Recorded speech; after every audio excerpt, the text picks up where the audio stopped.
Good data leads to better decision-making. It helps communities identify opportunities, prepare for emergencies, and improve quality of life. Data often sits in siloed databases or clumsy spreadsheets.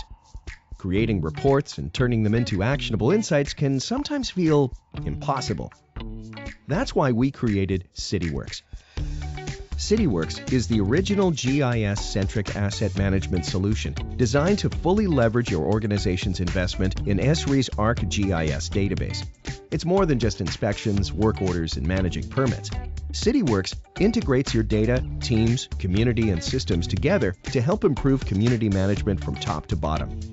Our open platform uses GIS intelligence to help you manage, visualize, and understand your complex data. Cityworks uses ArcGIS as the system of record, allowing you to easily track and visualize every asset. You can monitor maintenance schedules, equipment use, labor costs, permitting workflows, asset conditions, and risk assessment in real time on a single centralized platform. Bringing this data to your fingertips allows you to streamline fieldwork, warehouse inventory, customer feedback, and stakeholder insights both on-site and remotely. With Cityworks and ArcGIS, your community is empowered with scalable solutions that provide better data, better insights, and better decisions. Through improved operations, Cityworks helps you achieve efficient and sustainable growth to keep your community safe, resilient, and thriving.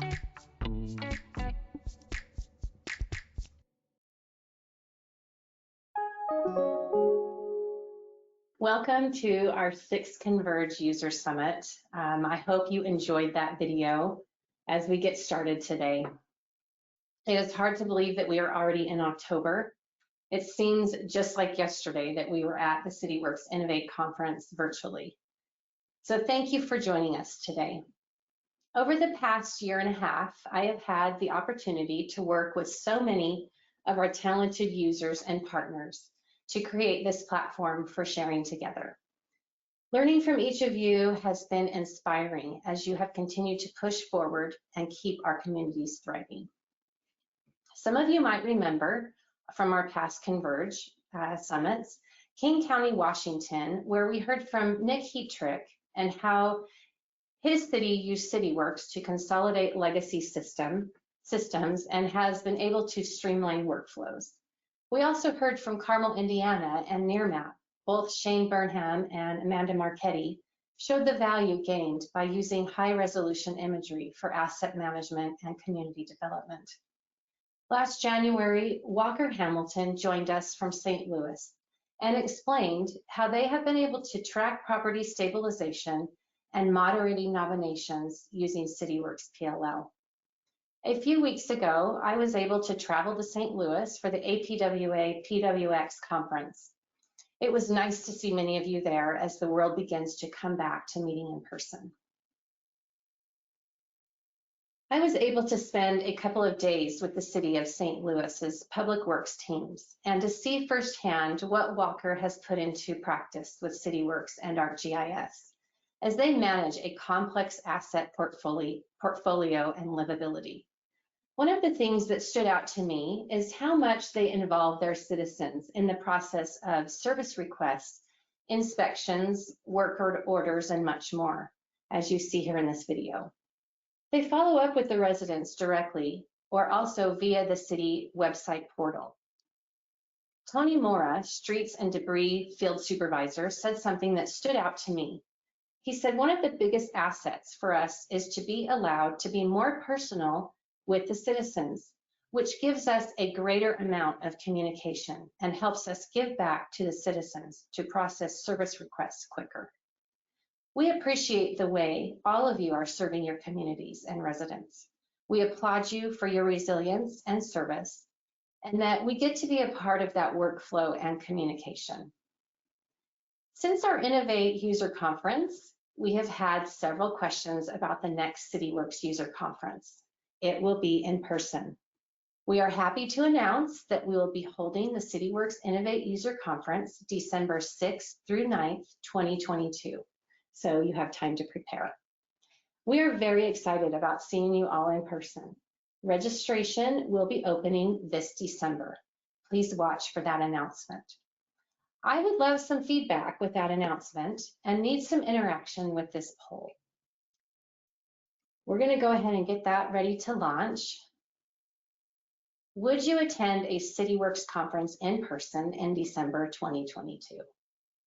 We'll give you a couple of seconds here to find your mouse and respond.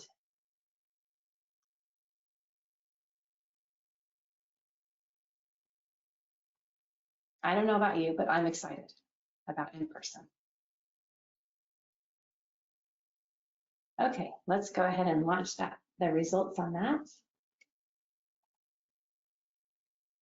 Happy to see that there is a strong number there that we are looking forward to coming back in person. Thank you for participating in that poll. As always, I have a few housekeeping items. Today's session is being recorded, and we will email the recording to all registered attendees. Watch for that recording in about a week.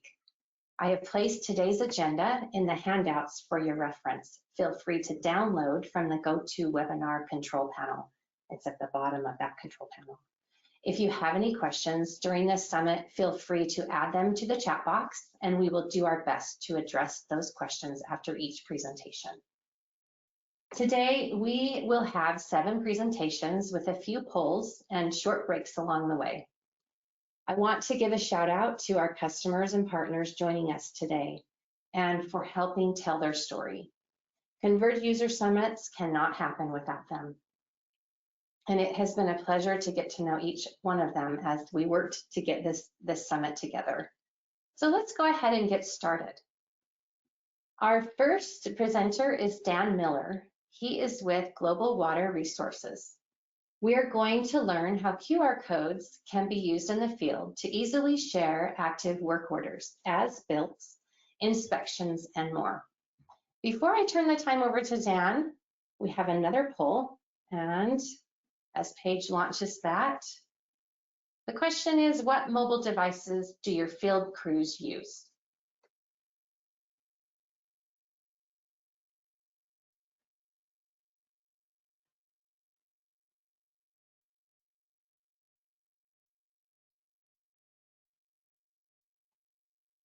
Okay, let's go ahead and see those results. Wow, Apple is a strong lead there. Okay, thanks, Paige, for launching that. Dan, I'm going to go ahead and turn this over to you to share your presentation, and we'll talk to you when you're done here. Okay, great. Can you hear me? Are you hearing me okay? Yes. I can hear you. Okay, great. Thank you. All right. So thank you for allowing Global Water to participate in Converge 2021. There are a lot of great ideas being presented today. I can't wait to hear about all of them. Let me plug our plant manager, or our account manager, Joe Pillamai. We talk to Joe quite often and are always discussing what everyone is doing in Cityworks. He is a great source of information. Occasionally, he likes an idea we have here and asks more about it. So here we are. I'd encourage everyone to have frequent conversations with your account manager to stay up to date and maybe have a chance to present something that's working at your place that we all could use. Global Water is privileged to be kicking off Converge 21. It's kind of like a warm-up band for all these great ideas to follow, so I'll try to not sing off key. So a little bit about Global Water. The greater Phoenix and Tucson areas of Arizona are growing fairly rapidly, despite having drought contingencies placed along the Colorado River.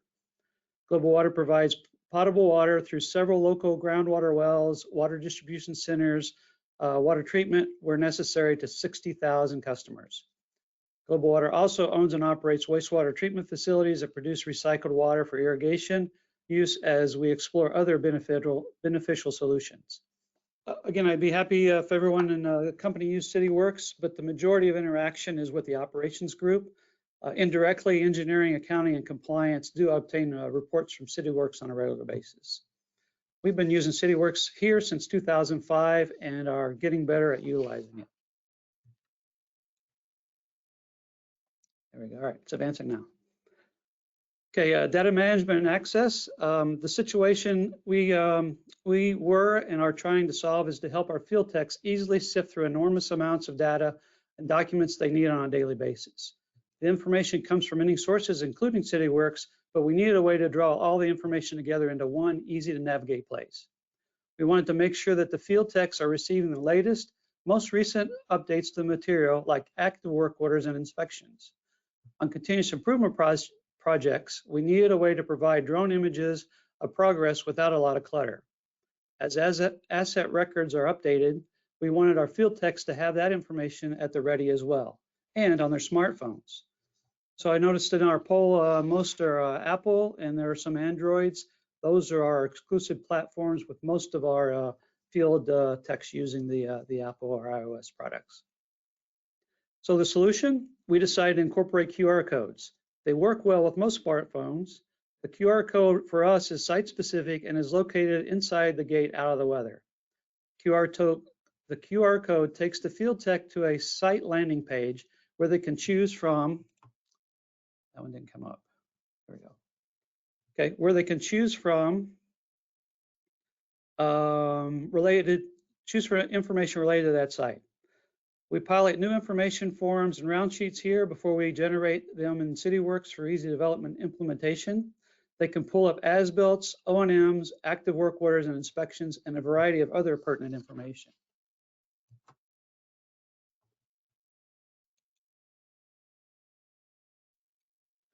Right, on the business process, because not everything they need in Cityworks is in Cityworks, the landing pages augment Cityworks information with drawings, images, notes in MS Teams, and dynamic spreadsheets found on our network drives.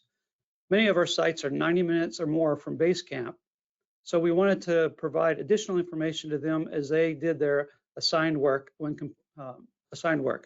complete, they can now look at all the active work orders and inspections at the site and have the opportunity to work on any of them they are qualified for. This helps reduce work order backlog without an extra lengthy trip.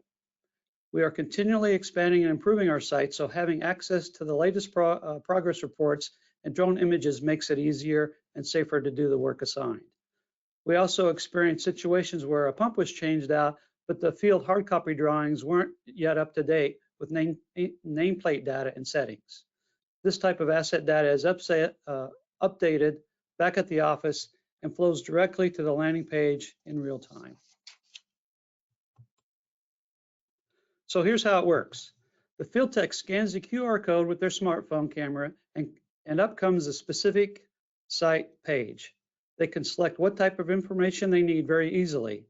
Data from Cityworks, MS Teams, network drives, and drone JPEGs are all available from this one site. I do want to note that the barcode reader in Cityworks Mobile works a little differently and isn't yet compatible with this particular type of navigation.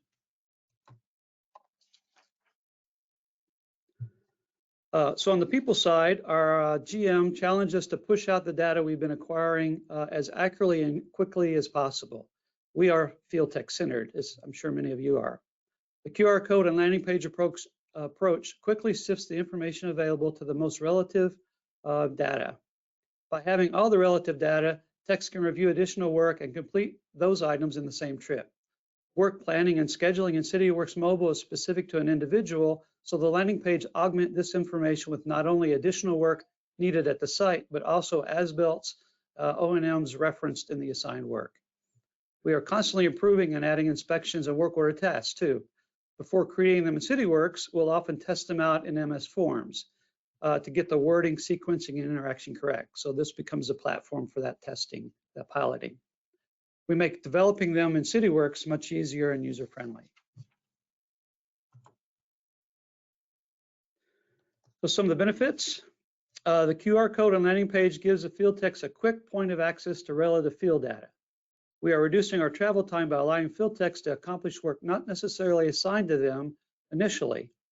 Inspections are implemented quickly with few, if any, revisions.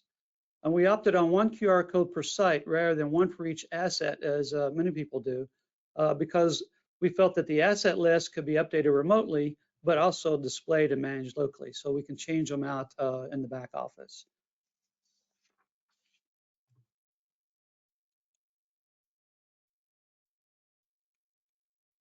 All right, some of the lessons learned. There are a lot of label materials available. Some require special printers and printing companies. I'd recommend starting with paper or laminated ones to begin with and replace them if the conditions are too harsh for them. Landing pages are easy to update and navigate.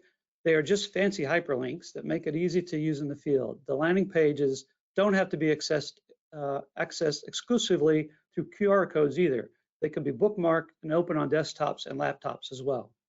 And because of this, we are using different color backgrounds, so similar pages and are differentiated from each other. A little more advice, be careful to where you place the QR code. There have been instances where hackers have printed their own QR codes and superimposed theirs on other organizations. This hasn't happened to us, but we're kind of cautious about it. That QR code they put on, the false one, can take a tech or a user to a fake site and extract personal data. So just be careful about that. And the labels do fade.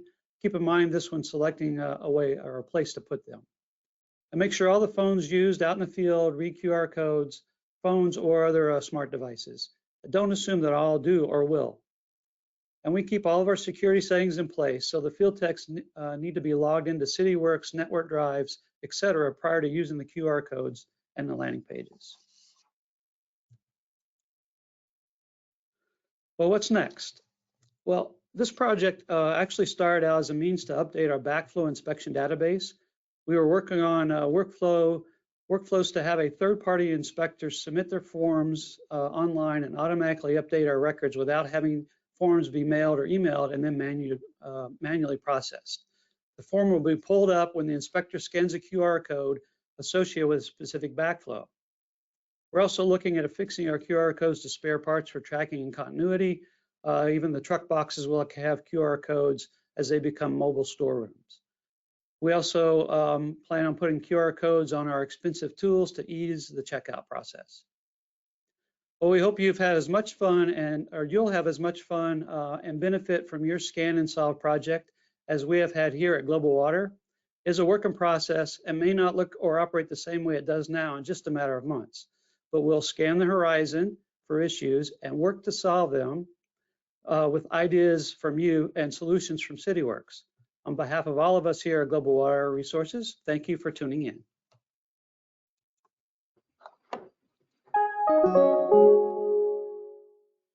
Joining us next is Don Wilson. Don is from Tualatin Valley Water District in Oregon. TVWD was faced with some challenges when it came to the process of their chain of custody. Don is going to show us some cool Streamline workflows for reporting processes. Don, we will go ahead and let you take it from here. All right, good morning, and I'll try to make this cool. All right, Tualatin Valley Water District is located actually in Beaverton, Oregon. We're about 10 minutes southwest of Portland, Oregon. We serve, as you see, just over 215,000 customers, have approximately 128 full-time employees. I have about 11 departments using Cityworks, some more than others, some simply dashboards, other ones a lot of field crew. Number of employees, it's approximately 50 as you see, and we've been a user since 2014. Most of a lot of changes have been made the last couple years. One of the really cool things that we're working on is we're partnering with the cities of Hillsborough and Beaverton, as you see, to source water from the Mid-Willamette River down in Wilsonville, about 20-25 miles south. This is scheduled to be operational in 2026, and there'll be about 30 miles of water pipelines, water storage tanks, and we'll have a new water filtration plant, so we'll be starting to work with vertical assets soon. The challenge we had is chain of custody. First of all, the definition is the fact that water quality samples have to be taken. There's about 4 elements, which we'll get to, that have to be taken on a daily basis and submitted to the lab that same day with specific requirements. So the chain of custody has to be done that day. So The way it was being handled is SharePoint was used with individual spreadsheets on laptops. People were assigned specific sample stations or hydrants to go to. They couldn't veer off of that. At the end of the day, it was a manual process to pool all of these or collect all of this information together, get it together in one spreadsheet, manually create an email and get it to the lab. After the fact, reporting was virtually impossible because only one person knew all of their processes and where to collect all of this information together. So that really limited it. The solution that worked on with water quality is about 5 different segments. First of all, I created a dashboard within Cityworks so that they could use that as their process hub. Second, created a recurring work order with all of the sample stations and hydrants on it that would recur weekly. Third, as the work order was created with, I believe it's about 170 sample stations on it, would automatically create the inspections. I'll show you how to do that if you do not know. Then fourth, we incorporated and focused on optimizing Cityworks Mobile to collect the data. And last, the solution I came up with was a macro-enabled Excel spreadsheet to grab all this information, to document it for the users, to keep historical information. And I'll go into each one of these in more depth.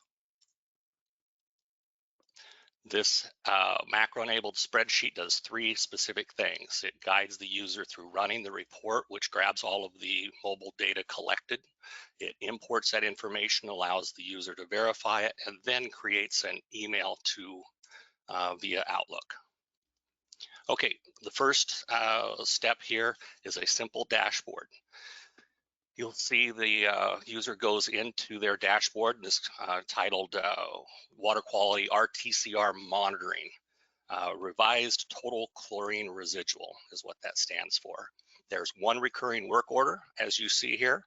It's open, it has all of the hydrants and sample stations attached to it.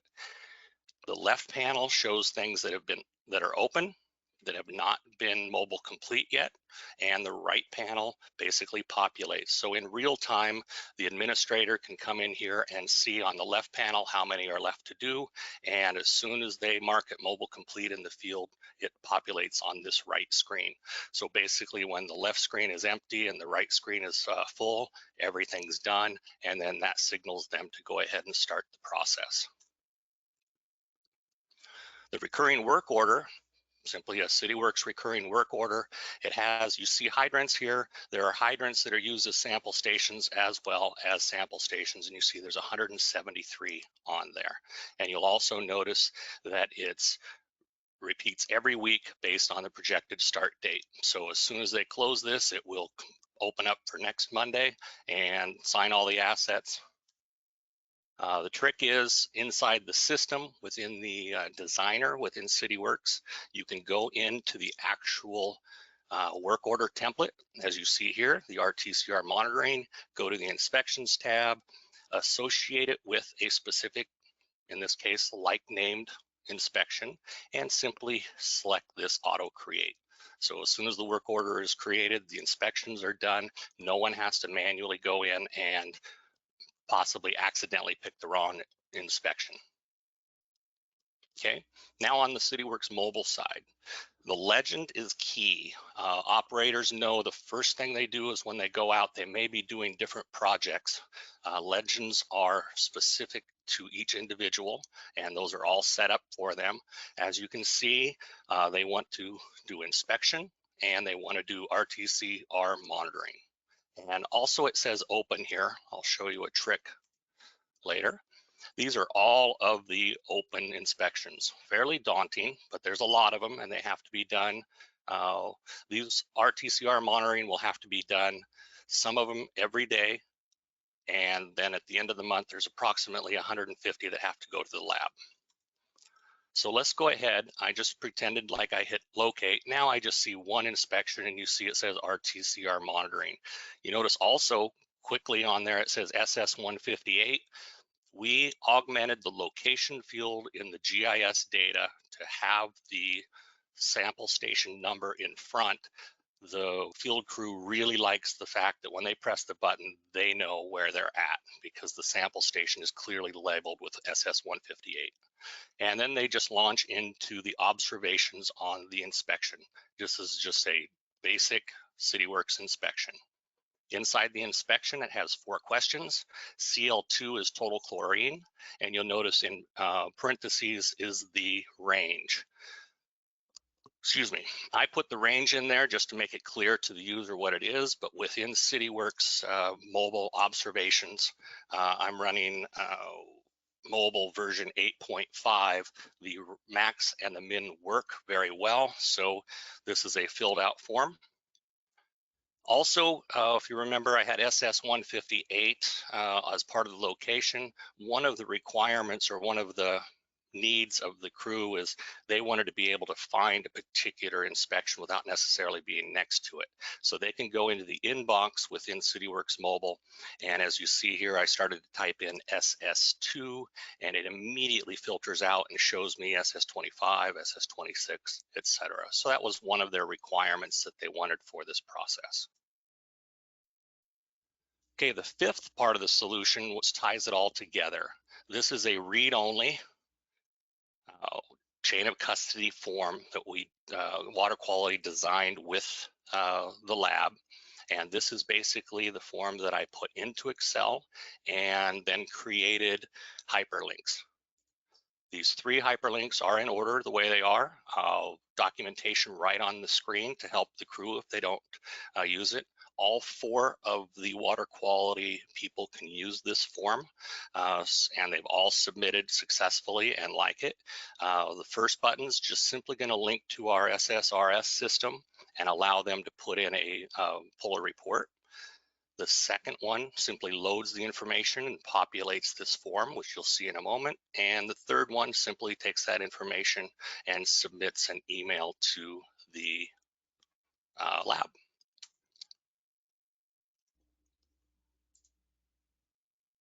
Okay, the first step, they simply put in the date and run the report.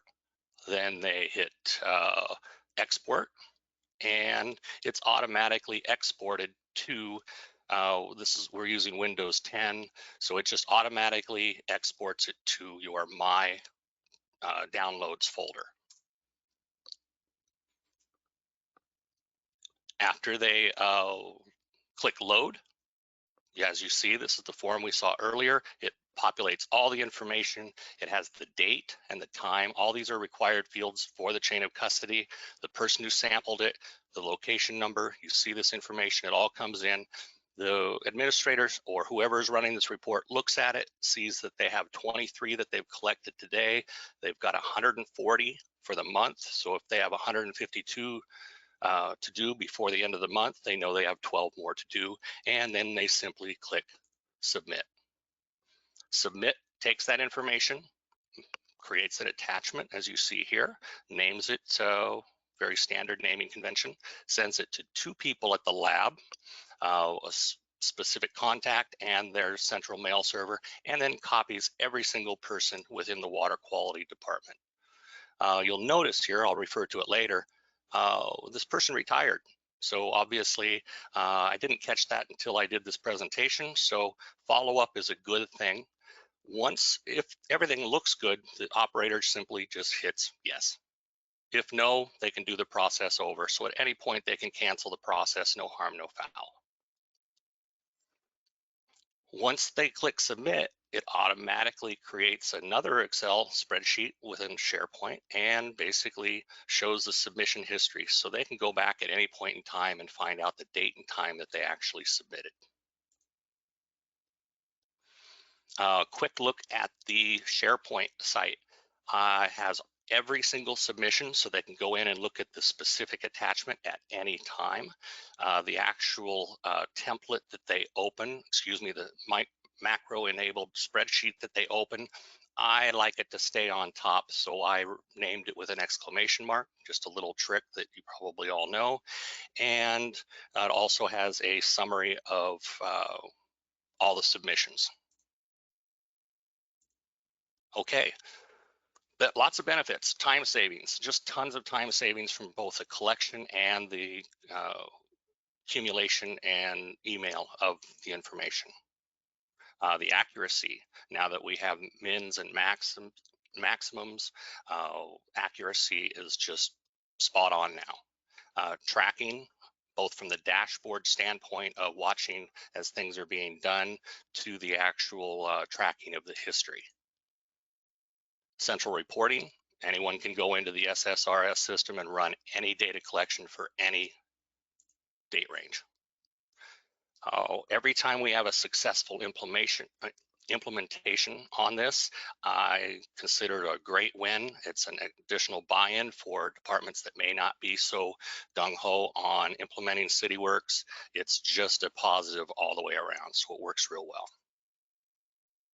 Lessons learned during the development and immediate follow-up. As soon as we had the green light, the first meeting we had, we made 2 changes to the system. So that's really important.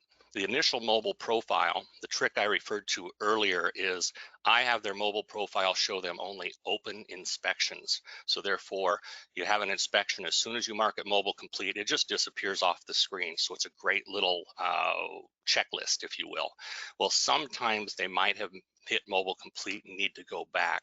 So I basically revised their mobile profile to show them both open and mobile complete. So at any point during the day, they can go back into their legend, hit mobile profile, mobile complete, and see the ones they've done before and make adjustments before the end of the day. Having a GIS analyst in your back pocket is just crucial. I can't tell you how many times I had to work with a GIS analyst to make little map changes, this and that, we had to make GIS changes, adding station numbers, etc. Periodic follow-up is key. Doing this presentation obviously made me go through the process, and it wasn't until then that I realized that the administrative assistant for water quality had changed since due to a retirement, so I modified my Excel spreadsheet accordingly. What's next for TVWD? We're doing more and more proactive work. We're auto-assigning for recurring work orders so that we're actually ahead of the game as opposed to run to fail, which tended to be easy to do. We're looking at creating map polygons that will basically be overlays, feature sets, so that when an asset is picked, whether it's this new Willamette water supply system or TVWD, the district field within Cityworks will automatically populate with the correct location. So that'll save a lot. I'm working with Power BI for my business intelligence, and I want to do more dashboards, things like that, more mobile solutions. Mobile is really starting to get a foothold here. We're hoping to go to Cityworks storeroom within the next year or 2. We've got a contract with EMA Inc. to work on our asset management practices and get those developed to where they're more seamless with Cityworks. And then it's always a good idea, continued and more frequent training. Last thing is the macro-enabled spreadsheet makes it look easy. It was a lot of hours of figuring out how to send specific code to the modern SharePoint site. It's different if it's the classic SharePoint versus the modern. I'm working with Windows 10. Creating an email with an attachment was a lot of trial and error. I am happy to share that macro-enabled spreadsheet. All you'd have to do is change your locations on your SharePoint site and make a few edits. Up next, we have our very own Nick Orwin. Hey, Nick. Hello, Cindy. Nick oversees all education services here at Cityworks, and he is going to talk to us about self-guided e-learning and virtual instructor-led training and how the learn.trimble.com training platform can create training options to fit your team's needs. But before we let Nick take it over, we're going to share another poll. related to training. Would you be interested in having your team take part in a Cityworks training course? And there's the answers. I'll give you a few seconds there. We will also be holding training here during our Cityworks in-person conference in December. So be prepared for that. And there's some cool updates coming and some different things that we'll be doing there around training.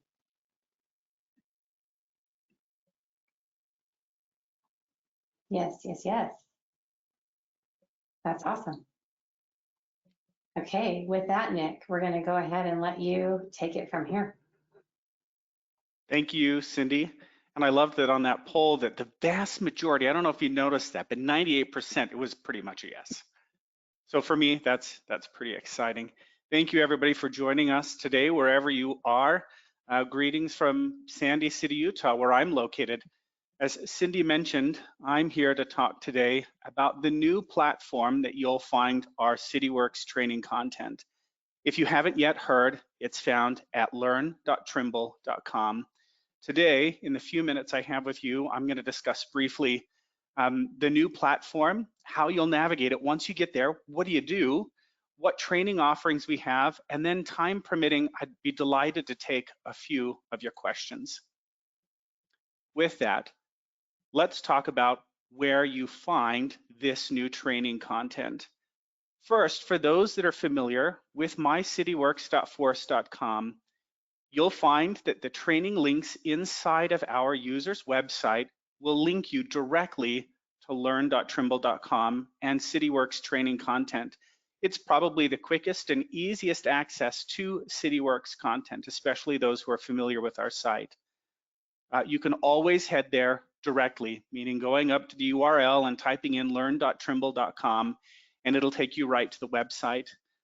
An additional option is through Cindy's group and others in our marketing team. You'll find that in your email, we land there with some marketing newsletters and other communications.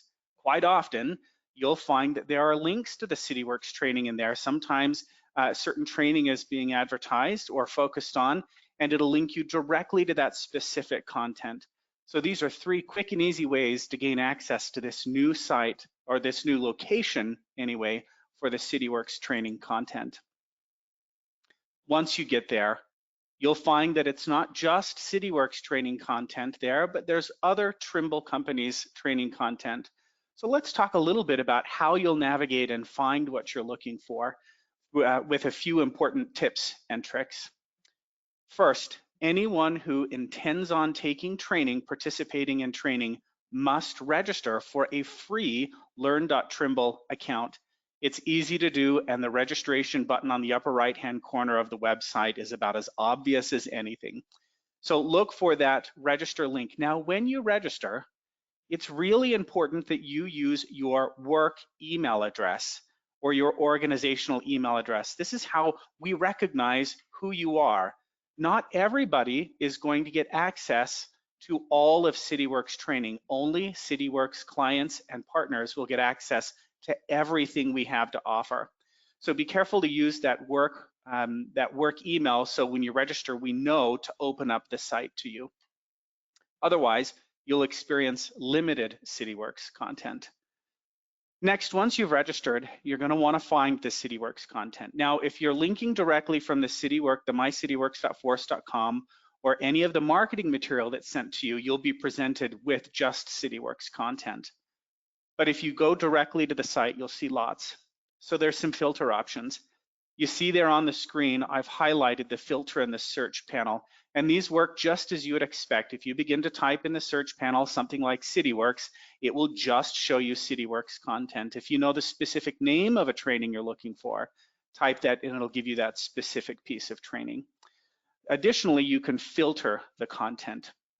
And this is going to show you courses by type, and then you can go on to further search too.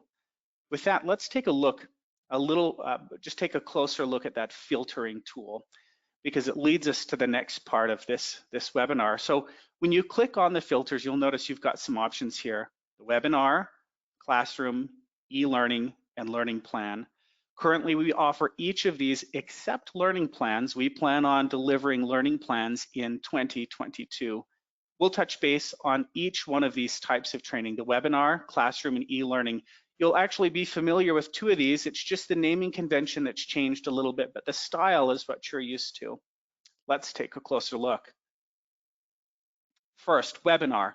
This is that virtual instructor-led web training that many of you know when it comes to Cityworks, where you go log in and you're with an instructor and a classroom in a virtual setting. This is instructor-led, meaning someone from Cityworks, one on my team, is guiding this piece of training.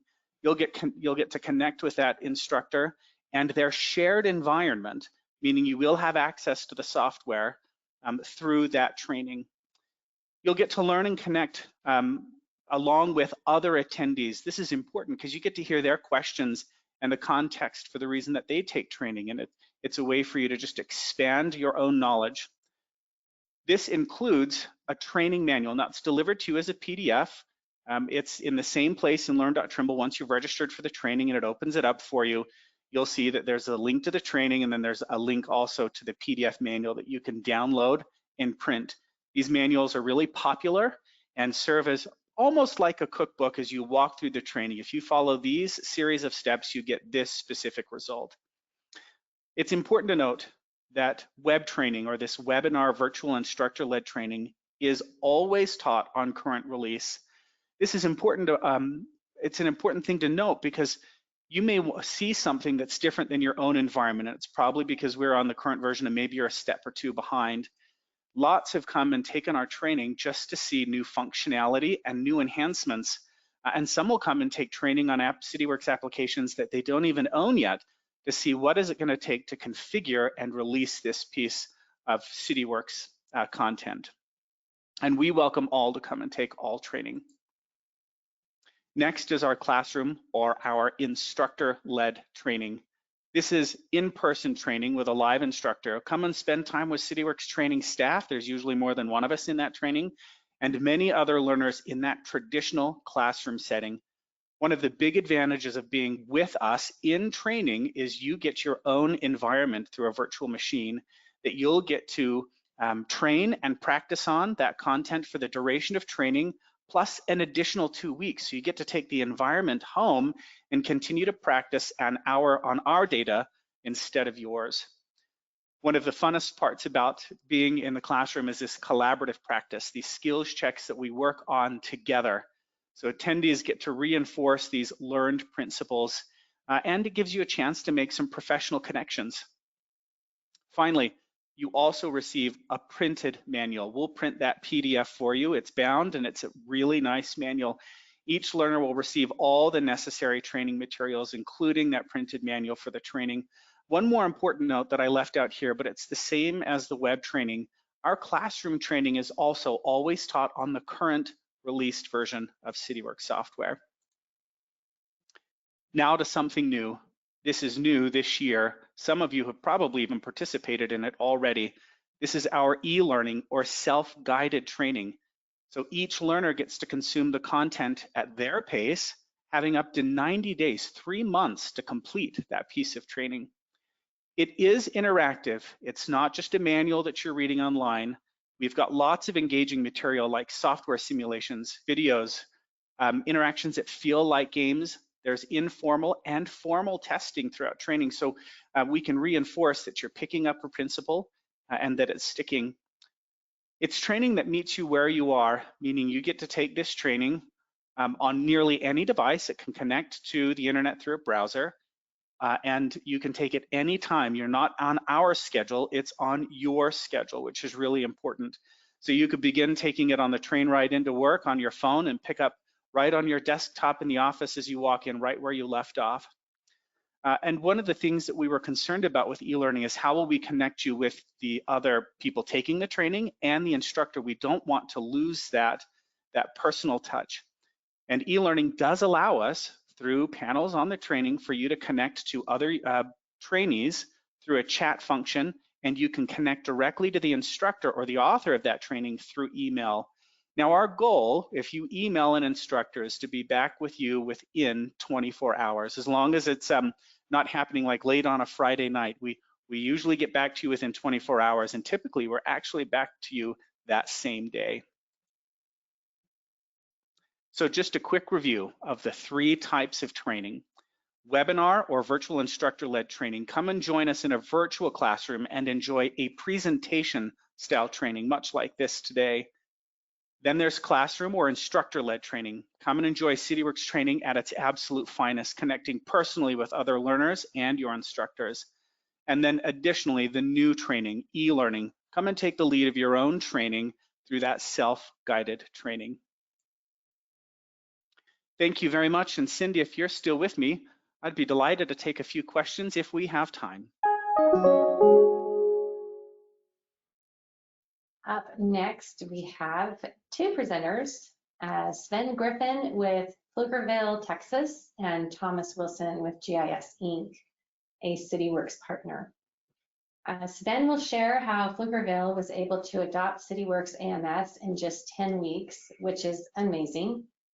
And we will also see what is on the horizon for them.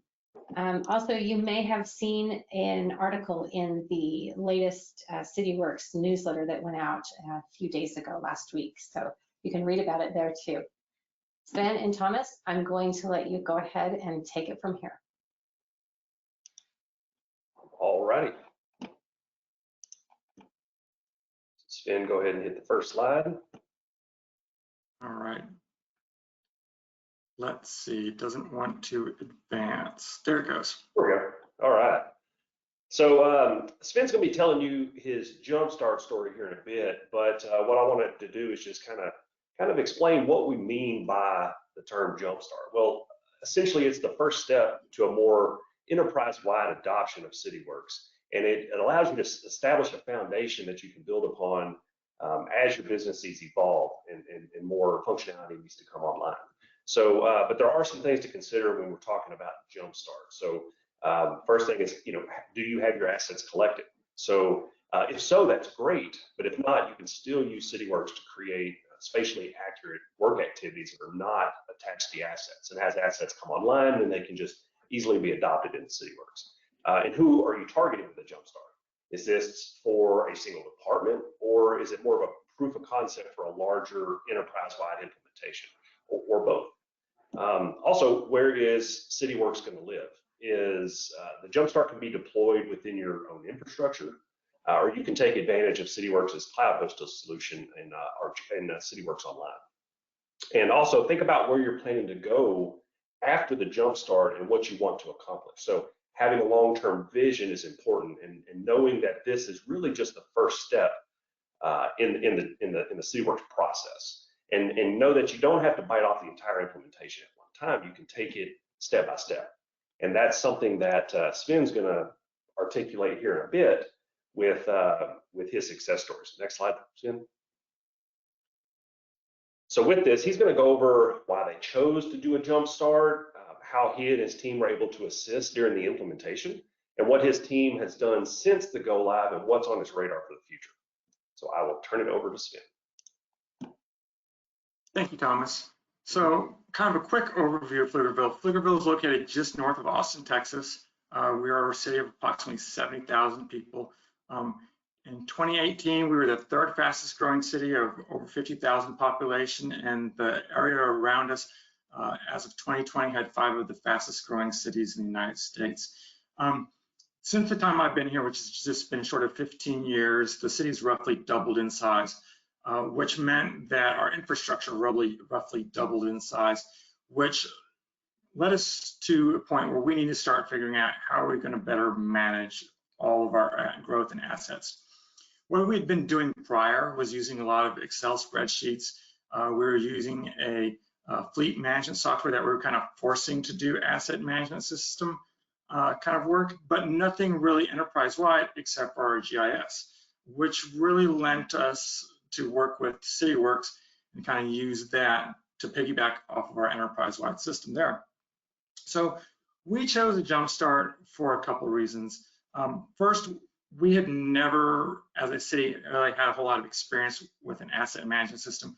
We had gone and looked at several other cities, what they were doing, talked to GIS-Inc., spoken with Cityworks, We had a good idea of what we could do, but we knew also from prior experiences that you'll never think of everything you want to do if you've never done it before. So we didn't want to oversize what we needed either. The other thing with the Jumpstart is it was fit inside our budget. It was a budget-friendly way to kind of get us in the door. And as a city, we also felt that a Jumpstart allowed us to learn how to grow the system out instead of taking on an entire system that was already built for us. So we worked with GISinc. They brought a lot of knowledge, a lot of expertise. They really helped us kind of run through the whole gamut of what this was going to take to be successful. We looked at the planning, analysis, design, development, and implementation training. They really kind of helped us hone in on when we kind of said, hey, this is our pie in the sky dream for what we want to do going out the gate.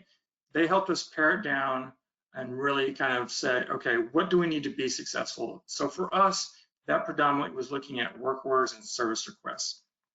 There was a couple other things we wanted to do as well. GISinc has a lot of knowledge and experience working with Esri. So in our case, we knew we wanted a customer portal, and we used Esri's crowdsource reporter. They were great. They tied everything in for us, gave us all the documentation on it that they did.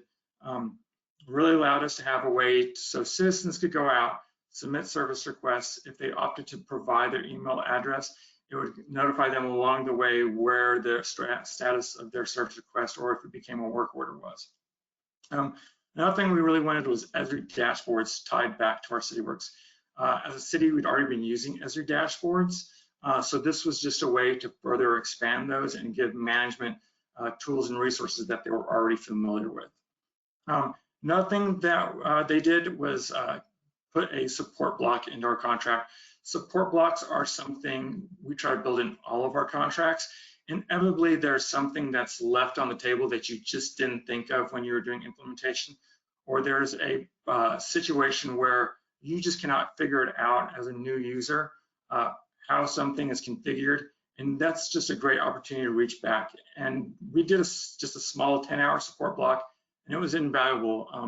We got a lot out of it. We also really wanted to do a quick implementation. GISinc sat down with us in the beginning, and we scheduled out an 18-week implementation, which sounds very fast and gave me a slight heart attack in the beginning. But once we kind of really stepped through it and we talked as a city, we knew kind of we wanted to have 6 months worth of information inside of Cityworks going into our next budget year. And GISinc was really willing to accommodate us and said, if we can go faster, they can go faster. So by the time we were done, we took an 18-week implementation, and by the time we were out the door and live, we had pared it down to 10 weeks. So kind of things we've done in-house since GISinc left was we've kind of done weekly project updates. When you're going through the process, GISinc will give you weekly updates, but we took it and we made our own in-house updates as well. Just kind of let people know where our milestones were, what we were working on.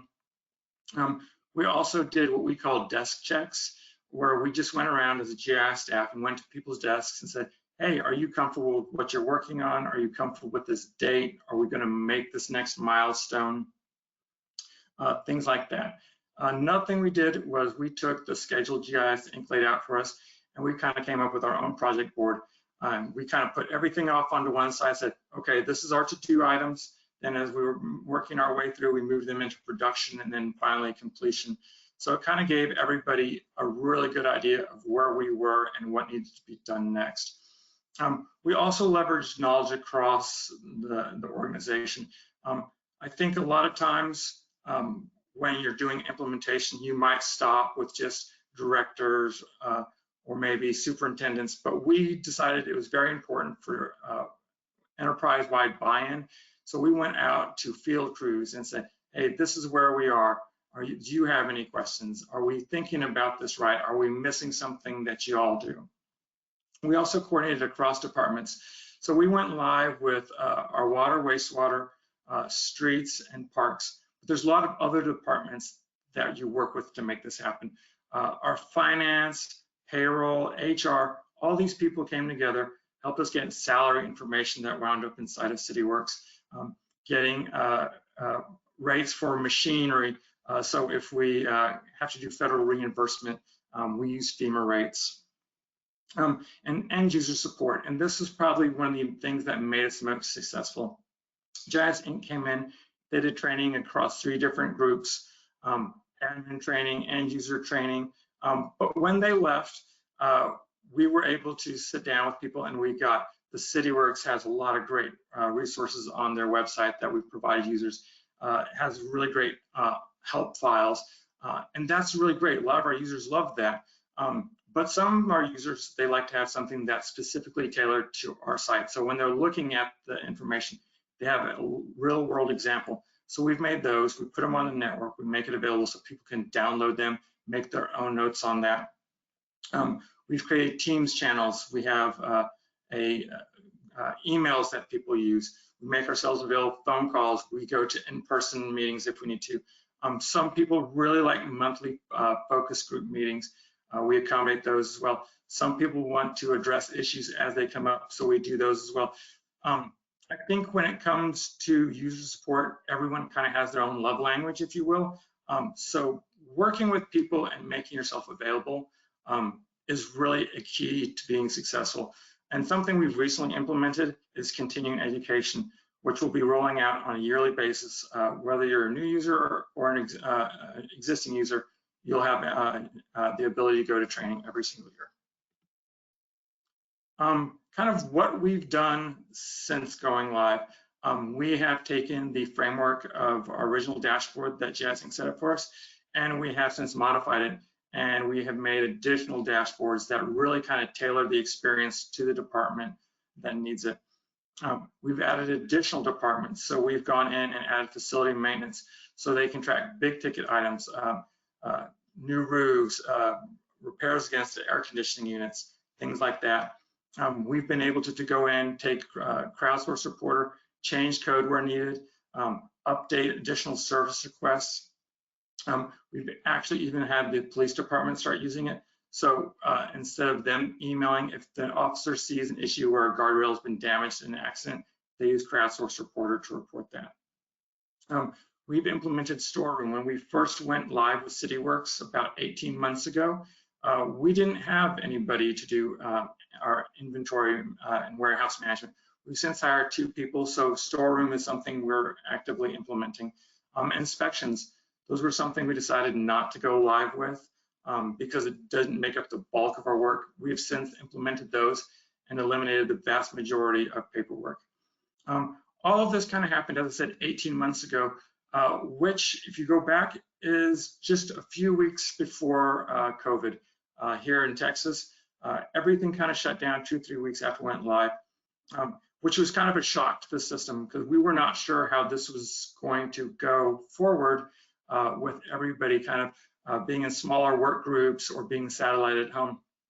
But we really had developed such a robust training system and resources for people. We actually did surprisingly well. Within the first 3 months, we had over 2,000 work orders and 2,000 service requests, and had been tracking about $30,000 worth of COVID-related activities that we were then able to go back to the federal government and apply for reimbursement.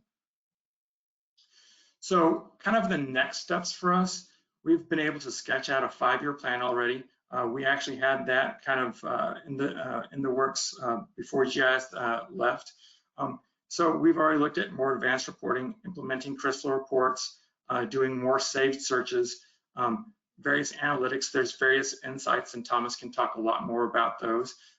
Also looking at integrations, where we're looking at integrating with our new finance software that we're in the process of launching, adding PLL and integrating with our SCADA systems. So we still have a lot of opportunities left, and we kind of know where our next 5 years looks.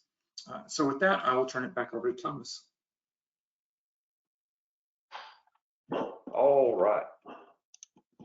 Okay, so kind of to add on to what Sven was talking about is once your Jumpstart's complete, where do you go with it, right? So what we see is various organizations that have these successful Jumpstarts where they're expanding into other departments. Maybe those departments are hearing about the success that they they have in the Jumpstart and want to expand those similar capabilities into their department. So stuff like fleet or facilities, treatment plants, and like Sven mentioned, introducing inventory management into the workflow as well.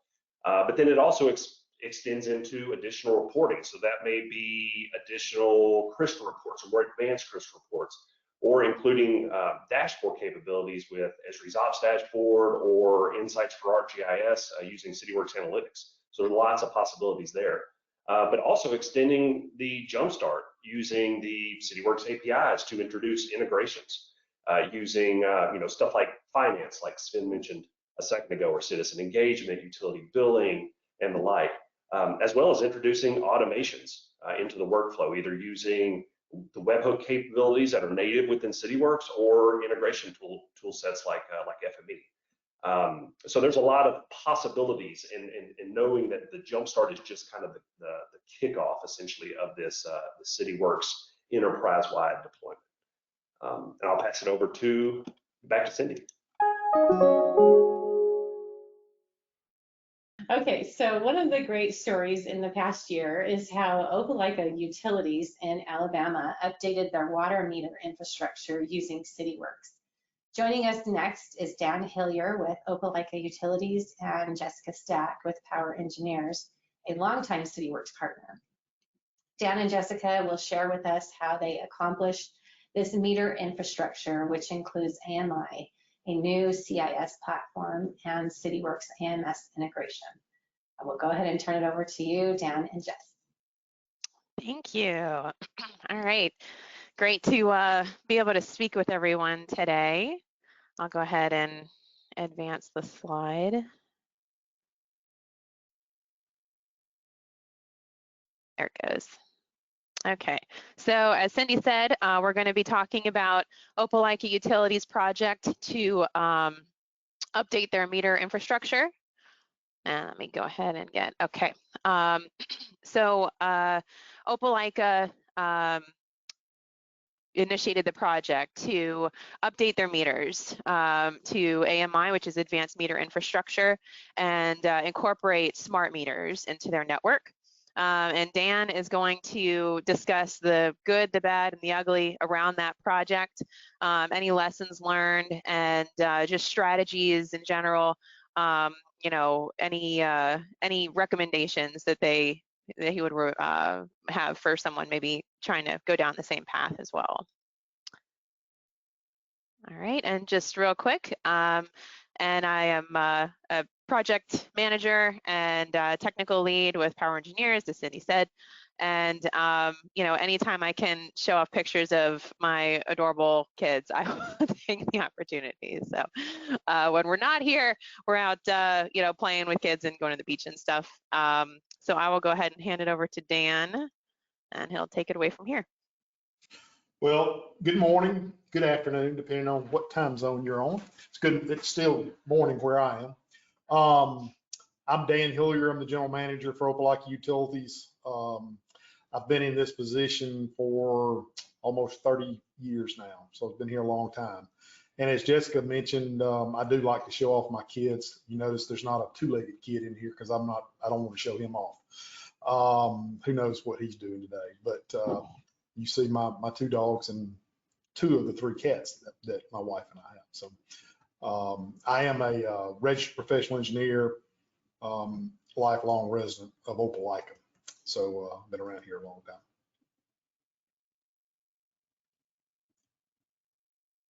I did hit the button. Let me. Come on, Jessica. I know, man. Good help, right? Give you a brief background on Opelika Utilities. We're a relatively small water utility in Opelika, Alabama. If any of you are familiar with Auburn University, hope you didn't watch the ball game this weekend. We are the sister city to the city of Auburn, where Auburn University lies. So we're in East Central Alabama. We have about 13,000 customers with 15,000 service connections. We have about 280 miles of pipe. That pipe ranges anywhere from 36 inches diameter down to 2 inches in diameter. We have 2 surface water treatment facilities. The original plant was built in the early 1940s. That plant was replaced in 2013. You see pictures of it here. It is now a membrane plant. Sits on an 11-acre campus. The water supply here is about 415 acres. We also have a 16 MGD plant that's on another reservoir about 25 miles out of town that we also use. So we have ample water supply, but all of our water is surface water. Jessica. Mentioned earlier the AMI project. Our AMI project is a little different than most that you'll see, in that my goal in this was to get out of the metering business. I've over my career, I've tried to leverage the private industry where they could help us and do a better job than we can. And so when we started looking at this project, we were looking at the meters we've had over the years. You know, give you a little brief history. You know, we've gone from, in my career, from reading meters manually to a drive-by system to a hybrid system where we had drive-by and fixed network. And we continually had problems with electronic devices in a underground wet location because all of our meters are in the ground here in Alabama. We don't have meters in basements like a lot of utilities do. You know, and the manufacturers would tell you that these meters, you know, are designed to hold up in that environment, and that's just simply not true. They hold up for a while, but eventually you start having problems with them. And I reached out to the manufacturer and said, look, if y'all think your product is so good, let's put your money where your mouth is. You install them, you maintain them, you read them. And they stepped up to the plate. So we put out a project. We did not specify the meter, we specified meter functionality. That project included not only the replacement of meters throughout the system, but also all the residential style meter boxes were included in that. It also included a new CIS system that Jessica mentioned. And it also included the reading of the meters, providing us every day with hourly reads from the meters. It also included maintenance of the meters for a period of 15 years. So essentially in this project, we're buying data. Although we own the meters and the boxes, we still own the asset itself. But the way our contract is set up, we're simply buying data. That's our only responsibility. The contractor is responsible for everything else. Right now, we're in the midst of still installing boxes. Part of the contract was that they had to get the CIS software up and running before they could start installing meters, and that has not been completed yet. That's supposed to be completed sometime around the end of November, and they'll start installing meters. The boxes, they're 90% done with installing boxes, so that'll be done by the time they start installing meters.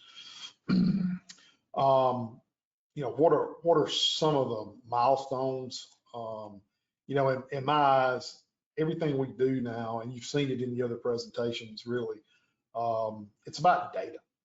You know, we all want data. We all want data to make better decisions. We want data to tell us stories, and getting hourly readings from every meter that we have can tell us a lot of stories, can provide a lot of guidance in how to operate our system and make our system better and provide a better service to our customers.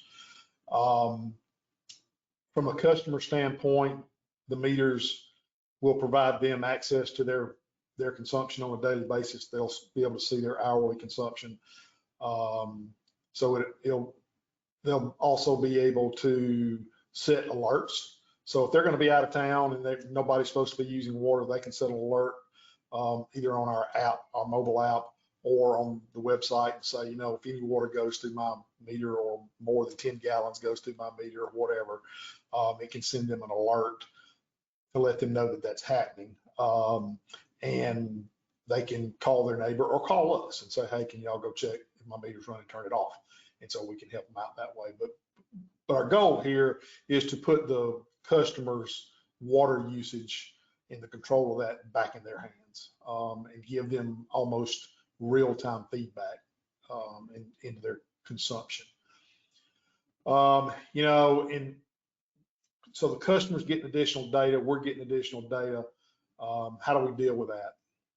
Part of this project, separate, not on the same contract, but running parallel with this, is we're setting up a data warehouse where we're taking all the data from our various data silos or databases, as you may, you know, finance, CIS, Cityworks, GIS, SCADA, you name it. If we've got a database, it's going into a central data warehouse so that we can create dashboards for our managers and our staff to better do their job, and dashboards for our board members so that they can make faster and more sound decisions for our water system.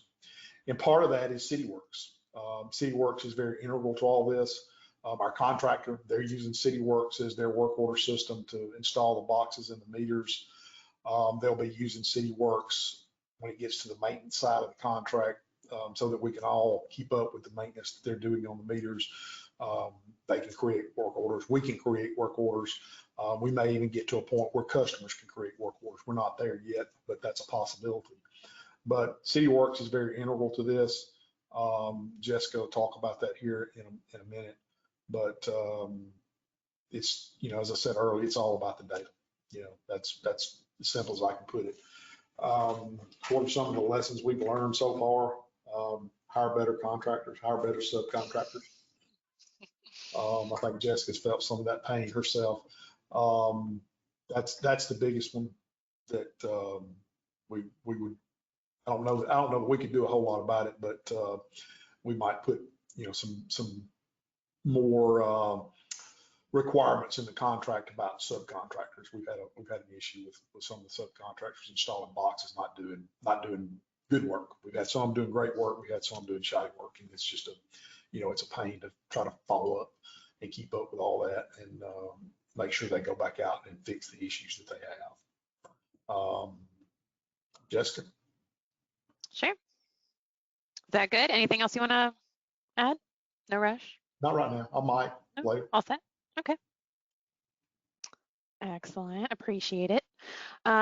So now I'll talk about the Cityworks roadmap. And for those maybe new to Cityworks, the first relatively simple step that you can do to get the most bang for your buck is tying an asset to a work activity, whether that's a work order or an inspection. I would say, you know, Opelika, that's something we're going to be doing in the short term. And that was purely because we were kind of like taking one step at a time. When they initially implemented years ago, we didn't use the map. They were going right from paper to tablets and field operations and things, and something like that can be quite a paradigm shift. So we took things, you know, one step at a time. And like Dan said, you know, they're in the need for greater information from the field and better data and you know, better KPI and things like that. So what we're going to do in the short term is really start focusing on getting the field staff to attach assets to work orders and inspections. And that would be your water meters, service lines, mains, this kind of thing, fire hydrants. And like I said, that's a really big step to getting the most bang for your buck, because then you can say, I did this work activity on this asset on this day, you know, this often, you know, at this frequency, whatever the time frame ends up being. And then from there, what you can really get out of the system and extract from Cityworks, just dominoes. So that's really, you know, kind of step one there. And getting the field crews to use the map, keeping things simple, you know, as far as that goes, is really the ideal way to go about things, and trying to limit the number of features that you actually are displaying in your map. That can be very helpful too. So we'll move forward with those strategies, and then of course flex depending upon, you know, the feedback we get from the field. In the immediate, shortish to immediate term, we'll be working with maybe piloting Cityworks Mobile 10, as well as potentially Respond, to see if the field crews might prefer that as opposed to what they're using now. Cityworks tablet mode is what they're using now, and they've been using it from the start. As far as I know, there haven't been any issues with that, and not that I want to change something up necessarily that's not broken, but something a little more modern may be useful. It's the kind of thing where, like, you may not really know what you need when you don't know what's available. So those might be options that some of them would benefit from. And the ability to trim down the Respond interface, and then obviously the Cityworks mobile interface already being very simplified is a big marketing point for them. Additionally, in the intermediate, we're going to be doing the CIS and fixed asset integration. The CIS integration is going to be against the Univeris CIS system, and most, if not all, of the work activities, service requests, work orders will be initiated in that system, and they will automatically create the corresponding Cityworks activities. In some of those cases, a Univeris service order could go right to generating a Cityworks work order. It doesn't necessarily have to hit that service request step first. So we're going to be including that, and then information that will go back to Univeris might include things like comments, status updates, information collected in the field, like meter readings, any kind of update to the account information along those lines, essentially. And then on the fixed asset side, that's going to be an integration with Microsoft Dynamics, and we'll be capturing those install costs and passing that over to Dynamics as well. And that will also come into play with the attaching the asset to the work activity. That'll be crucial for that step as well. And in the long term, most likely, roping in utility network. That's something that Opelika is working on now, and so in the long term, when that's all set and ready to go, then we'll be able to pull that into Cityworks and start testing against that as well. So lots of things coming down the way here. All right, and I think that does it. Dan, anything else you want to add? One other thing on our AMI systems that I failed to mention was, I did say that we're trying to leverage the private industry as much as we can in areas that we feel like they can benefit or do the job better than we can. Part of our AMI project, the reading is actually being done by Alabama Power. Alabama Power is part of the Southern Company. They're the largest electrical provider in the state and provide service to our area. And so we are able to leverage their existing infrastructure, and so that we don't have to maintain, nor does our contractor have to maintain that infrastructure. Obviously, they're not doing it for free, but when there are issues out there, if we can't read our meters, they can't read theirs. So they've got 1.4 million meters to read every day. They're going to make sure that infrastructure is up and working. So we're able to take advantage of that, and our customers will benefit from that. First up is Ogi Chalakovich from Celina, Texas. Ogi will explain how Celina improved their workflows and data management with the implementation of ArcGIS and Cityworks. Ogi, it's all yours. Can you hear me? Yep. Good morning and good afternoon, everyone. My name is Ogi Chalakovich. I'm the GIS director with the city of Celina. Let's see if this is working. All right. So today I'm going to really kind of, like Cindy said, tell you how Celina has utilized GIS to promote growth and plan for the future. A little bit about us. Celina is a suburb about 35 miles north of Dallas. We're located just north of Prosper and Frisco. We're centered at the intersections of Future DNT, Collin County Outer Loop, and Preston Road. Today, our ultimate growth boundary is roughly 78 square miles, and that's the second largest footprint of any Collin County city, right behind McKinney. Really cool fact is that Celina will be the only other city besides Dallas to have 10 miles of D&T frontage within its boundary. A little bit about our demographics. Today, our population is about 30,000 people. That number is expected to grow to over 50,000 by 2025 and about 200,000 by 2040. Our ultimate build out is really going to be anywhere from 350 to 400,000 people, depending on our density. Our average home value fluctuates on a monthly basis anywhere between 400,000 to 428,000. In 2019 and 2020, Dallas Business Journal had us as the #1 fastest growing city based on population growth from 2015 to 2019 and 2016 to 2020. A little bit about growth. So a really interesting fact, if you look back in 2010 at the census number, Celina was about 6,000 people. As you can kind of see, our permit numbers, single family residential permit numbers from 17 to 20, we've done about just north of 6,500 single family residential homes between 15 and 2020, which is honestly, if you take the average pop of 3.17 is almost 20,000 people in just 5 years. And this year we're on our record pace year. Right now we're sitting at 2,150 single family residential permits, but we're on pace anywhere between 2,700 to 2,800. A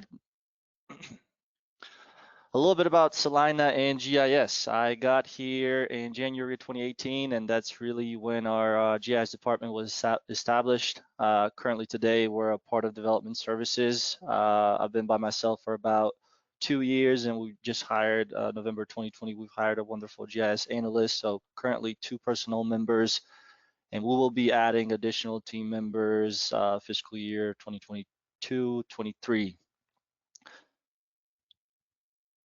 Just a little history of Celina pre-GIS. I think we can all relate.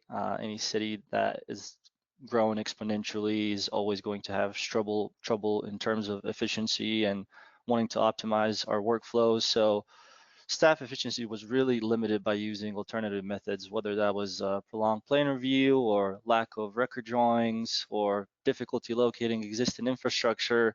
My personal favorite when I got here was 911 headaches.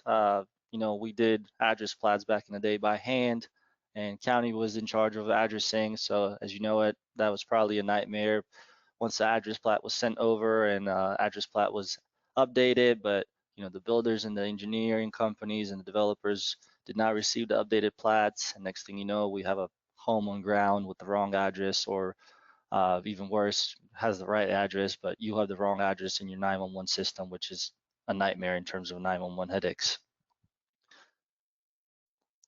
Intro of GIS, kind of, as I said, when I first got here, honestly, we've had, our GIS was really kind of done by planning staff. We were outsourcing with half associates and they were doing a wonderful job, but we really had a web application. In terms of internal GIS, we didn't really have anything. And I really like to show this slide on any presentation I do, because I think we can all relate how critical organization and accuracy is to have a successful GIS program. For us personally, we really focused on, we kind of had a strategic plan, which was really 3 to 5 years to kind of integrate and spend most of our time on focusing on organization and accuracy and creating geodatabases and going into an SD environment, and over time, hopefully get to an asset management system. So just a little bit about that. You know, when I first got here, I was here by myself and really had to, you know, you can only plan so much before you have to actually get down to business and start integrating things, because you can always, you know, get on the whiteboard and draw and plan and strategically try to figure out how to do things. But for us, 95% of my time was probably focusing on engineering and public works standpoint and infrastructure, water, sewer, storm, drainage, streets, anything that we could get our hands on in terms of data. It was really starting to clean that data up and slowly start to, you know, create geodatabases and then slowly really integrate into a SD environment. one of the first things, if you ask me, I look at GIS having two different components, being playing an integral internal tool and for your end users internally, and then obviously playing a huge role in terms of marketing perspective as an external tool. So that's kind of how we've treated it. As we focused a lot of our time on our infrastructure internally, we also wanted to kind of create a one-stop shop. And so our focus within the first year was really creation of a GIS portal where, you know, we can kind of attract residents and businesses to come to Celina, where whether it was just a all-in-one general map that shows, you know, city limit zoning, thoroughfare map, addressing roads, or maybe story maps in terms of a journal story map that talks about, you know, school districts serving Celina or master plan communities. It was really helpful. And we have a really close local community, so it was really easy for us to understand what the external world kind of wanted to see. Obviously, after we integrated the GIS portal, we kind of moved into the GIS server integration and kind of expanded on our GIS capabilities. I don't want to get too much into it because I really want to focus our time on Cityworks and our city app, but just to kind of give you an overview of kind of how we pushed each year for more integrations and really stressing the importance of infrastructure. Another slide pretty much just kind of goes back to what I was saying. 95% of our time was really focusing on engineering and public works. When we got here, we didn't really have, you know, as-built or record drawings. They were mostly paper plats, and, you know, first things first was figuring out what we do have, what we don't have, and focusing on really putting it into a digital format.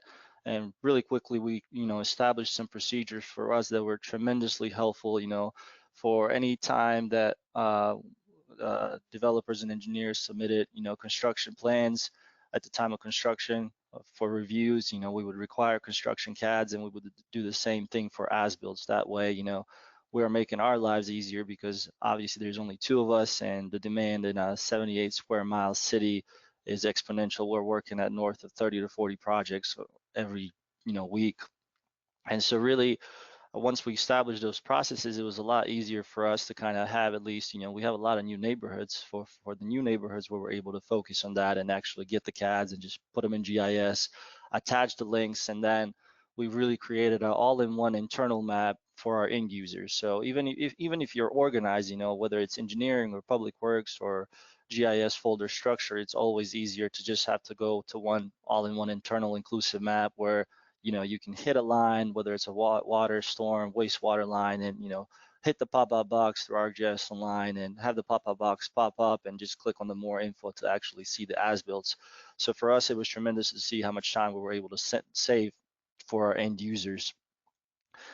At the same time, while we were working with our internal staff, you know, we asked for a lot of help. Our internal communication with our public works department was really, really important in kind of just improving our efficiencies and optimizing our workflows, where we had almost like a two-way platform, whether that was through Collector or Survey or even a Smart Editor through the web app builder, where, you know, our supervisors had the editor licenses to be able to kind of input data when they saw it in the field, or maybe they saw a fire hydrant that was, you know, a foot or two over from it's the wrong location. So, and then on GIS staff on the back end is kind of able to QA and QC.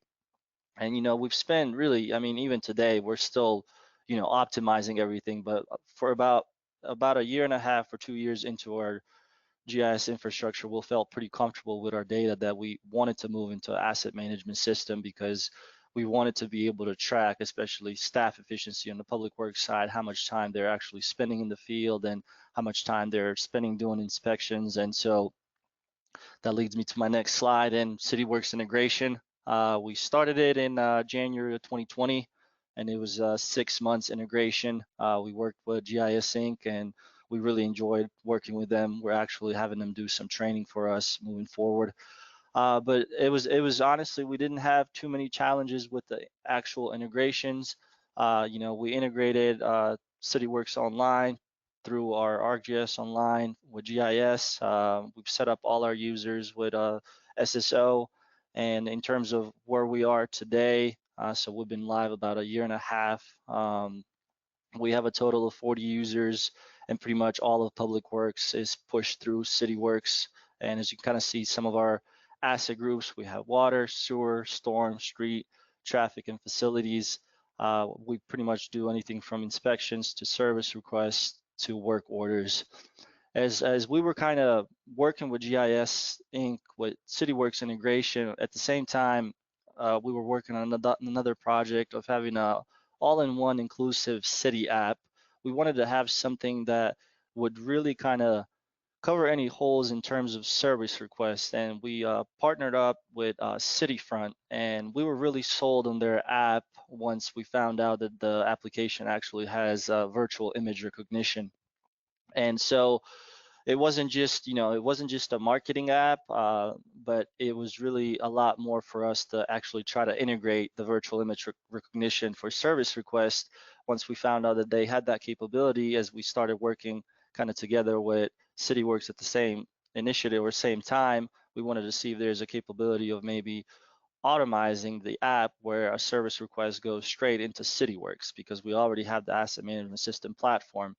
So I'm just gonna play you a short video of what the actual app is, and then I'll kind of go a little more in depth about the service requests.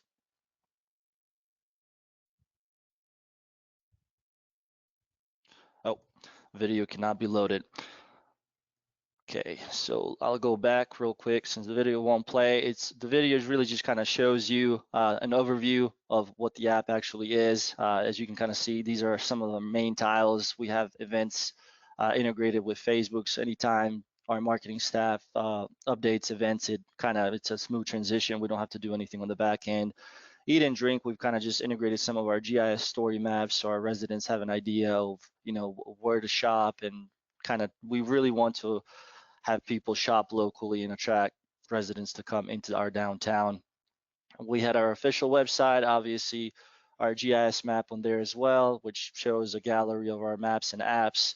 And then we also had a really cool aspect of the app is we have our own podcast that we have, historical figures that have lived in Celina for a really long time, or really any developers tell their background stories of how they became a developer and engineer, or, have their local business in Celina. I'm gonna skip over the video and all right, this is really what I kind of wanted to take a dive deep into. So with the service request, as I kind of said, we discovered that the application has virtual image recognition. So basically what it does, it uses an AI in the background to take a picture of an object. So the more pictures you take, it uses a correction method. So for example, if you take a picture of a fire hydrant issue, you just have to do a good job of being real close to the object, and it's been very, very accurate in terms of recognizing objects. Now, if you have a cone next to a fire hydrant, you have to do a good job of kind of putting your notes in. So next time, it's almost like a learning software, right? So we really wanted this to be a public outreach kind of app, and it's a public app. You can download it through Apple Store and Google Play. So we really got together internally with Public Works and engineering to kind of talk about what are the categories that we want to focus on for people to be able to submit service requests. So you can kind of see a screenshot. These are some of the main categories, because we didn't want to do a deep dive like we had templates for Cityworks internally. We wanted it to be quite simple, so everyday Joe is not confused of what to submit when they're actually taking a picture. And so we had two different links. Since we had various departments use the city application, obviously right now only Public Works is in our Cityworks, but parks and code enforcement, for example, are not. So we have added a other category to the list of our categories. So basically, if you're taking a picture of a pothole right now or a fire hydrant, as you can kind of see in this example, if you take a picture of a fire hydrant, it will give you the location, your GPS of your phone, it'll find where you're located. So that address will automatically come into Cityworks as well. You can kind of see a note that I said this is a test. So what happens when you actually click on the submit button, you'll get a submission that says has been received, and you'll get a case number. And that case number is really the exact same case number that the supervisor will see that will come in as a service request. And everything comes in as a service request, and then really it's the supervisor's job to kind of decide whether they need to escalate this into a work order, or just take care of a service request and close it out. Another really cool component of the app is that we preset every category to supervisors. So anything related to water is obviously going to go to our water supervisor. Anything related to wastewater to our wastewater, roads, and so forth and so on. And then really quickly, just to kind of go back, the other category, we would just set it to an email. As soon as parks and code enforcement, that's kind of our next step to push parks and code enforcement into Cityworks, and then we're going to get rid of that other category. But for right now, our main goal is really just to make sure we're not missing anything that comes in, and this been tremendously successful for us in terms of just making sure that everything that's been submitted to the city, because back in the day, we have a MyGov, which is our permitting software, and people would submit random things there and staff wouldn't catch it, or emails would come through. And we even had a CityBot, which is our texting platform, so people would submit through that way.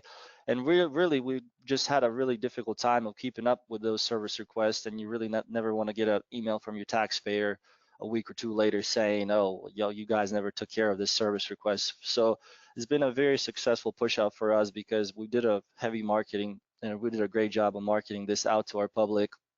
And we really tested this for at least 4 to 5 months before we went live. I want to say the whole process from beginning to the end took about 18 months. We were probably ready to go live about a year into it, but we really kind of did a soft live opening where we really just had staff, troubleshoot it and send as many service requests. And we've noticed, little problems when it comes to, whether the case number is not supposed to be matching up. And the developer really did a great job of really focusing on the micro level details of just making sure, once we go live to the public, that we don't have the same issues.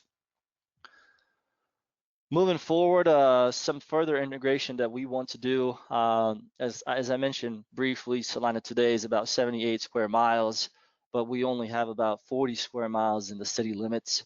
And with the recent state annexation laws of involuntary annexation, that was changed in 2017, it's kind of made it tougher for us to actually annex properties. But at the same time, prior to September 1st of 2015, if you had annexations that were prior to that date, you would only do maintenance of your roads to the center line, and then anything after, you would take on the whole road in front of that polygon boundary that you had for your city limits. So for us, it's always been a conversation between us and the county, and even TxDOT. Hey, do you guys maintain it? Do we maintain it? So what we've done, we've really created our own internal annual street maintenance program. We're also working with some contractors on the side to do PCI studies, because we want to do it for the whole city, but as we know it's not cheap, and especially when you have 78 square miles, it gets really challenging. So in the meantime, this is kind of something that we've created internally that we want users to kind of focus on, especially from a public works standpoint.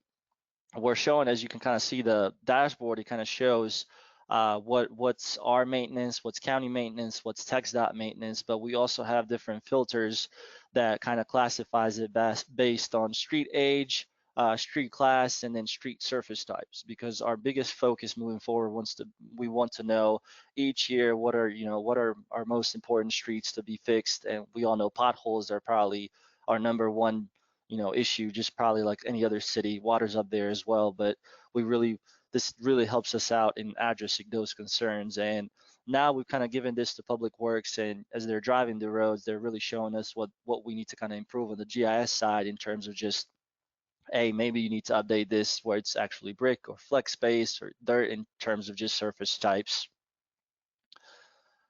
Some of the current challenges, just like anyone else, currently, like I said, we're at 30,000 people, but we're exploding. We're on pace to do 2,800 permits this year.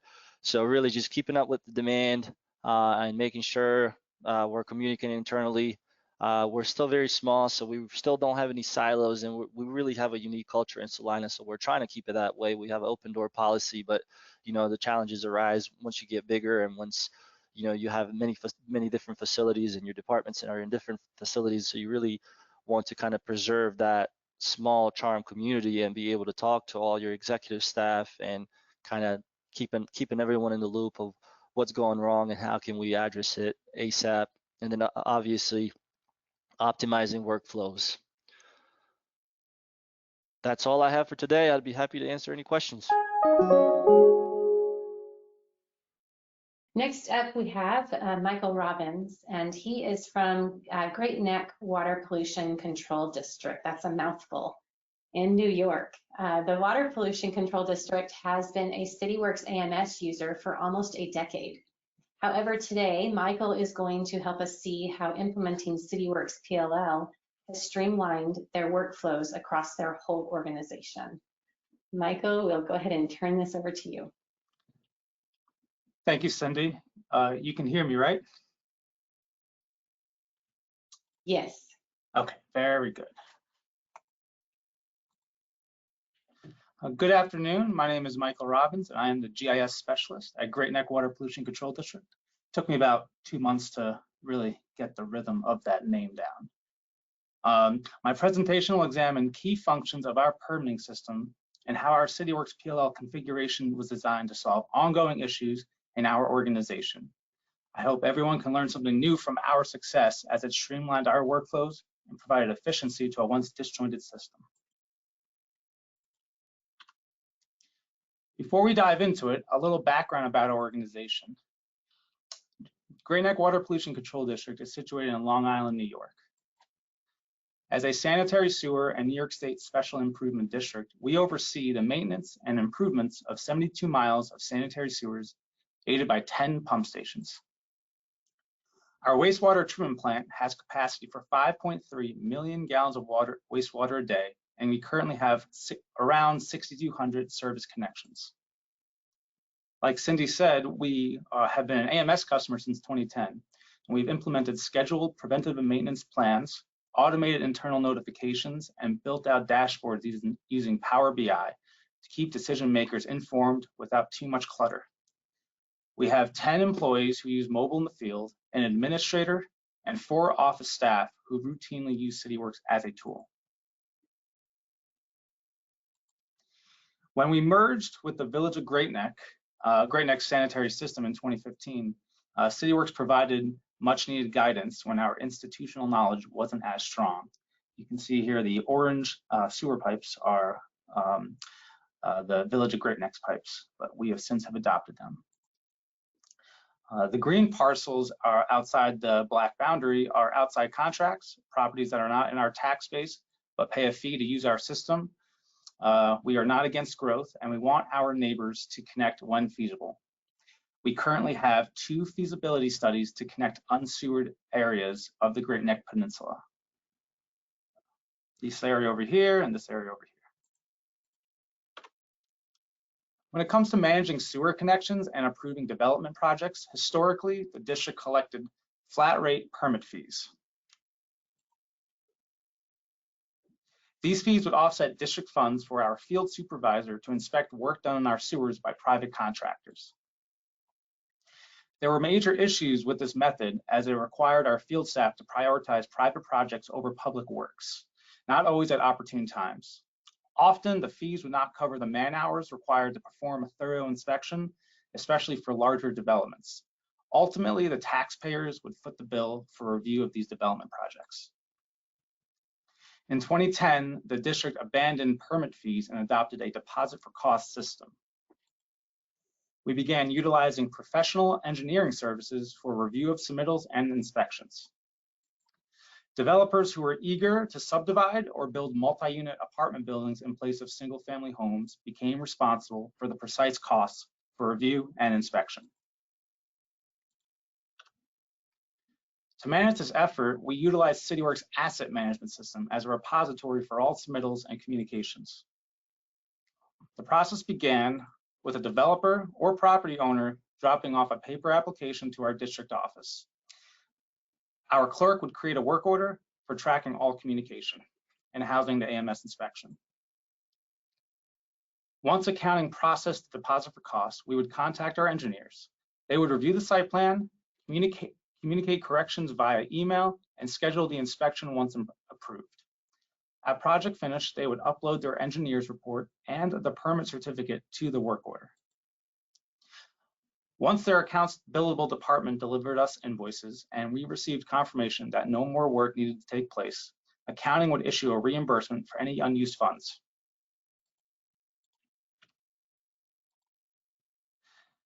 So the asset management system presented us with many challenges. Using it to manage a permitting process was fair, but ultimately inefficient. COVID-19 required us to practice social distancing throughout 2020 and 2021. This prompted us to find other solutions that didn't require paper transactions and face-to-face meetings. The system we relied on wasn't very clear, and communicating project statuses wasn't easy for our administration. This was due to a disjointed and decentralized system, with work orders not providing much drilled down information. Probably the key issue that led us to purchase PLL was that our engineers had to manage a plethora of tiny budgets. Often they would overrun the deposit, and accounting would only discover this when they processed their invoices months later. Finally, our permit numbering system was a bit all over the place. Accounting had their own unique set of IDs, whereas our engineers had a different set. The permit ID didn't serve any real function other than putting a number on top of a piece of paper. On February 1st, 2021, we launched PLL, a permitting system provided by Cityworks. Power engineers led a knowledge transfer to get me up to speed with the full functionality of the permitting system. Without getting into the weeds too much, I'd like to show you the user interface. The main panel, as shown on the screen, provides an overall summary of the case.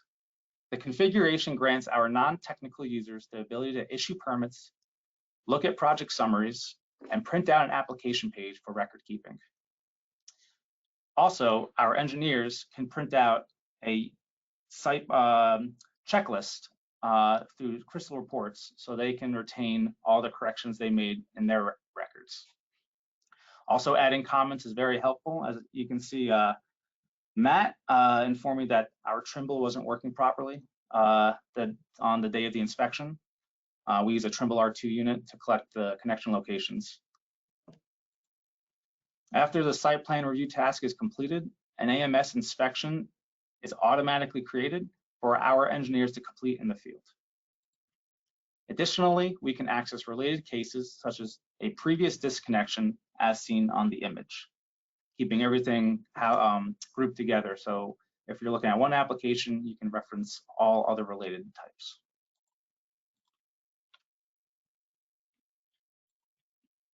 Utilizing the case data panel on Cityworks PLL, we now require our engineers to fill out their hours and provide detailed comments on their work. The hours they input must be the total hours worked on the task, hence the breakdown in the comment section. As you can see here on March 23rd, 2 hours were logged for reviewing the site plan, again on the 25th, and then finally the site plan was reviewed on the 1st with 0.5 hours. So a grand total of 3.5 hours. If no hours are logged, they cannot close out the task as Cityworks will throw an error. If a second employee is brought on to review the site plan, I can always add an additional site plan review data group and fee. The employee drop-down menu and hours value are connected to a custom fee configured in PLL admin. Using conditional evaluation, the fees adjust based on the engineer performing the work. To accommodate rate changes, annual raises, and such, you can add new effective dates that match the date the new rate goes into effect. As our engineers accumulate hours, they can view the remaining funds in the deposit panel. So the deposit here was $1,000, but after site plan review and inspection, there's $413 remaining. If the engineer cannot complete the project given the remaining budget, they can choose the deposit required task result in the workflow panel. When this option is selected, a notification is automatically sent to the property owner and general contractor. Once the additional deposit is received, work may continue. Additionally, if the site plan isn't up to spec, the rejected result triggers a notification requiring a revised submittal. I think the PowerPoint cut off, but this bottom option says deposit required. We require our engineers to add corrections to the case by selecting the yellow checklist icon. So this is where they house all the corrections and revisions for the site plan. And finally, approving a site plan, if you hit the approved option, notifies all parties that an inspection can be scheduled.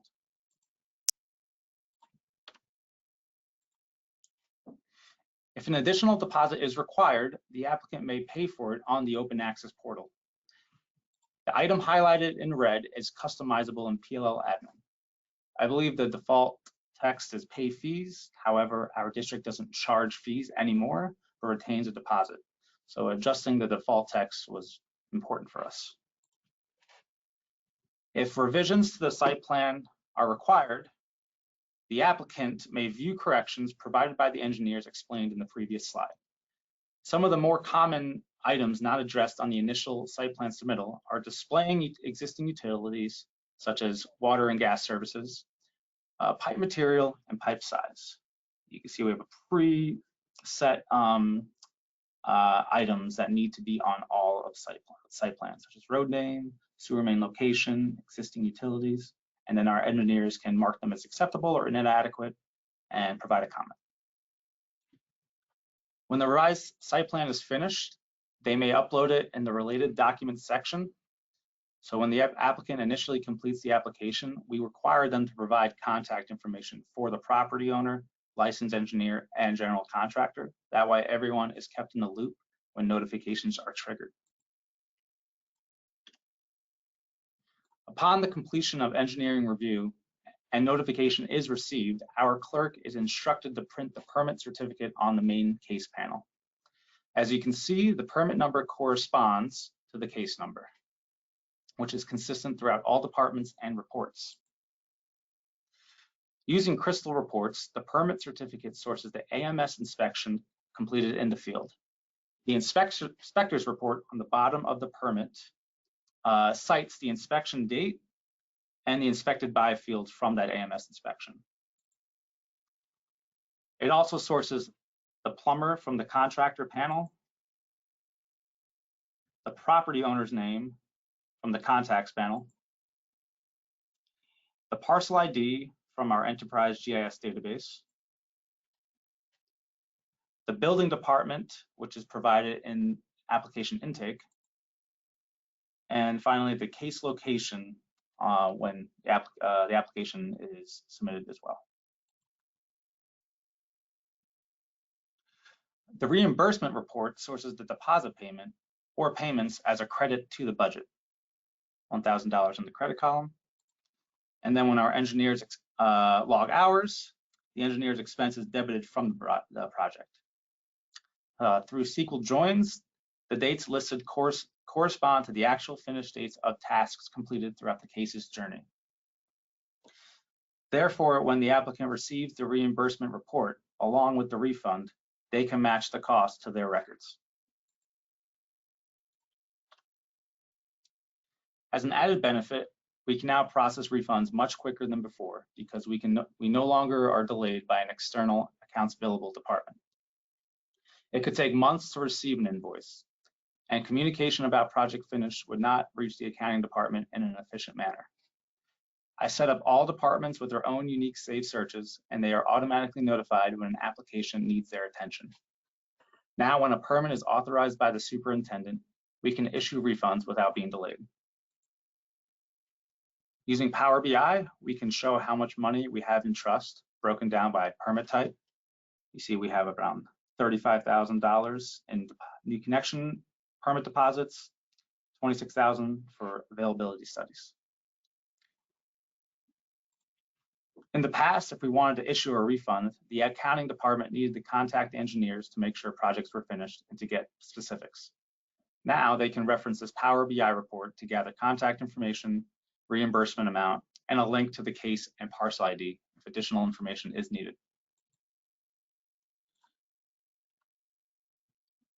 Don't know if I have time to go through this slide in detail, but basically through creative SQL joins, we can see how long each task takes to complete. So for site plan reviews, we've seen it takes roughly 5.32 hours of an engineer's time to complete, about 5.48 for an inspection, and for the report, about 1.71.